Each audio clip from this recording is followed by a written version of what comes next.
अच्छा जी, बाबे आलम लोहार का एक कलाम पेश खिदमत है। मोजज़ा दरूद पाक।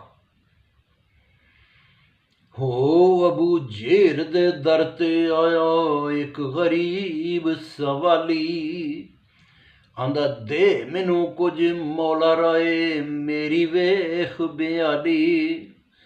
ये गल सुन के अबू जेल ने अगों झिड़क सुनाई, आंदा जल्दी दौड़ फकीरा इथों ये की नाम ले आई। कि काफिर अल्लाह दे नां ते नहीं देंदा। जल्दी दौड़ फकीरा इथों ये की नाम ले आई। अज मुहम्मदियां दे दर तो खैर मिलेगा तेनू, जो मिले अली दे दर तो आण विखावी मैनू।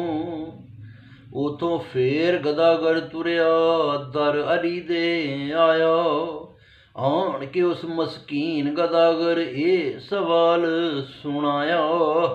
मैं हाँ मस्कीन गदागर जी, मैं मंगण कारण आया। शाह अली कुछ देवन कारण घर विच नज़र दौड़ाई। साहिल नूं देवन वाली कोई चीज़ नज़र ना आई। पिछा मुड़ के शाह अली साहिल ताईं फरमावे, सज्जा हथ मेरे वल कर दे मौला करम कमावे। सज्जा हथ अगे वल कीता लै मेरे साइयां, पढ़िया पाक दरूद अली ने फूकां 3 लगाइयां। पाक दरूद दी पारों सजना मिल गईयां वडियाइयां। उथों फिर गदागर तुरया ये नसीहत करा के, साहिला मुठ अपनी तू खोली शहरों बाहर जाके। हो टुरदे गदागर नूं फिर अबू जेल ने डिठा, अगों दी हो के पुछण लगा बोल आवाज़ा मिठा।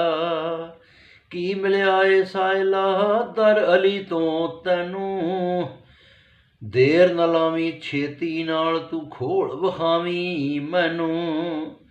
साहिल आखिया मुट्ठी खोलण दी नहीं इजाजत मैनू, चल मेरे नाल शहरों बाहर मैं खोल विखावां तैनू। हो लाया जोर अबू जेल ने मुट्ठी सी खुलवाई, कुदरत रब दी मुट्ठी अंदर 3 लाल दसेई।